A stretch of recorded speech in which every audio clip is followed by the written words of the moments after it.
Ukiona mtu ameanguka chini na apumui, kitu ya kwanza ni kufanya kitu inaitwa CPR.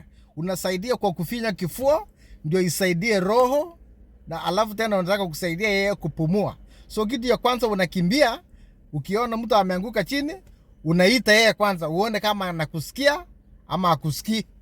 Kama unaona akusikii, unaita mtu akuje akusaidie. Alafu hapo unaweka masikio yako kwa mapua yako, na ukiangalia kwa kifua uone kama anapumua ama apumui. Unasikia kama anapumua, sawa. Kama unaona apumui, sasa unajaribu kufanya nini? Unajaribu kufinya kifua, katikati ya kifua. Hiyo ukifinya kifua yake, unataka kusaidia roho kufanya nini? Kusukuma damu iende kwa mwili, kwa sababu kichwa ya mtu inaitaka damu na oxygen iingie kwa akili ndio ifanye kazi. Otherwise, kama damu haitafika kwa kichwa yake kwa dakika 2, hiyo kichwa inaanza kukufa.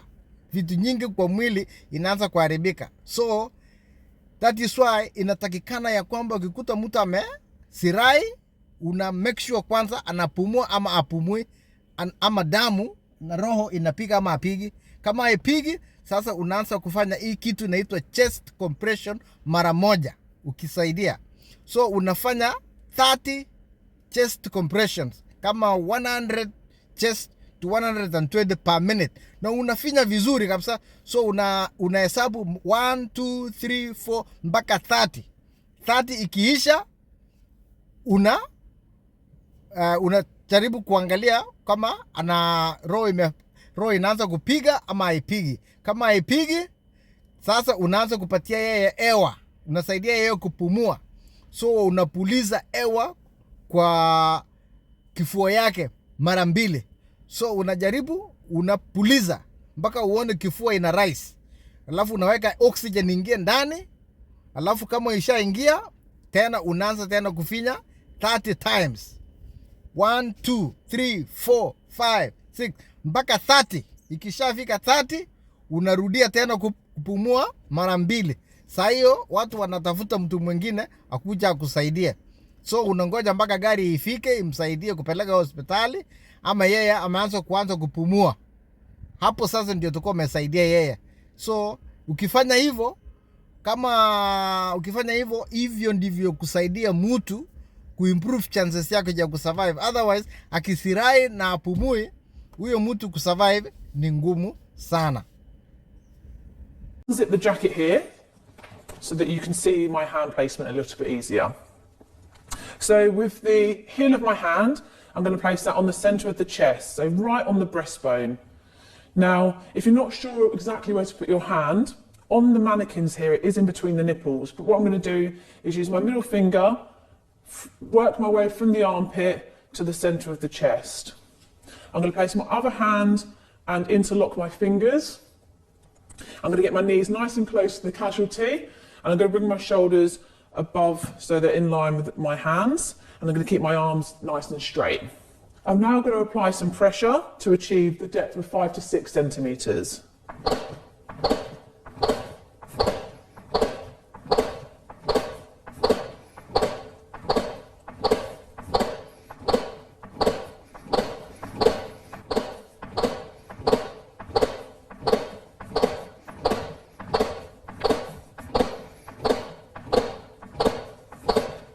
Okay, so that's my 30 compressions, and as you could hear, there was a clicker that was telling me that I was achieving the right depth. So where I would go for my 30 compressions is to do my 2 rescue breaths. Now, you don't have to give rescue breaths, although that is the best treatment for the casualty, but if the casualty had any bodily fluids, so blood or vomit, then you may not want to do this. Perhaps you could incorporate the breaths a little bit later on when a pocket mask is brought to you with a first aid kit or an AED. Okay, so I'm going to do the 2 rescue breaths. Primary survey. Okay, so I'm going to check for danger. Everything seems okay for me to approach. I'm going to check for response. Hello, can you hear me? Can you open your eyes? There's no response. Is anyone there to help? Just going to check the airway. I'm going to open the airway and I'm going to check for breathing.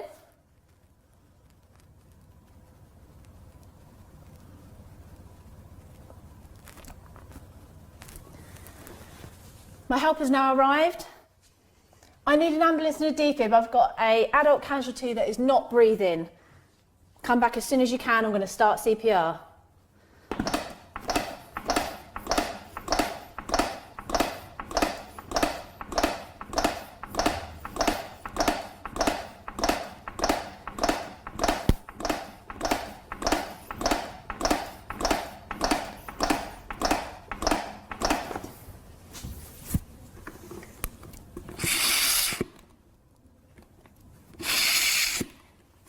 I'm going to continue 30 compressions to 2 breaths.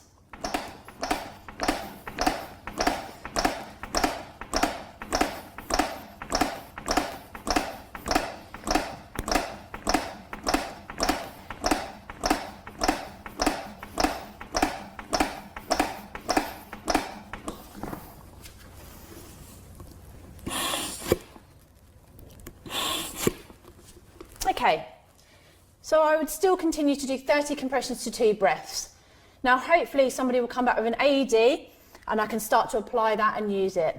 Otherwise, I'm going to continue CPR and I would only stop if I was completely exhausted and could no longer continue, if a medical professional told me to stop, or if the casualty shows definite signs of life.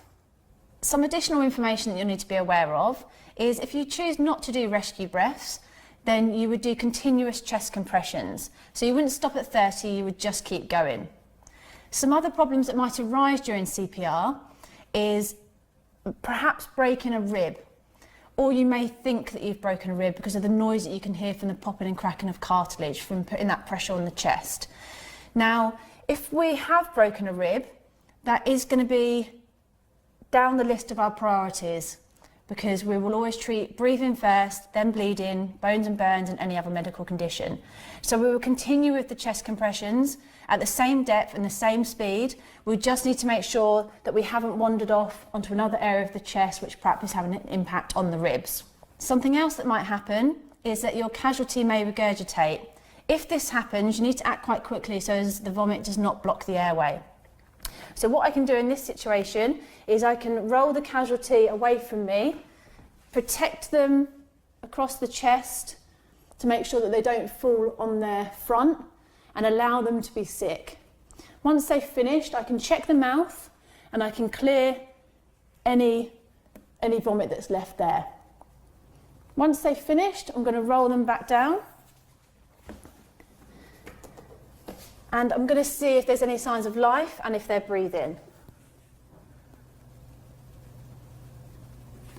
If your casualty is still not breathing, you can continue with chest compressions and rescue breaths if you have a pocket mask, as they have now been sick.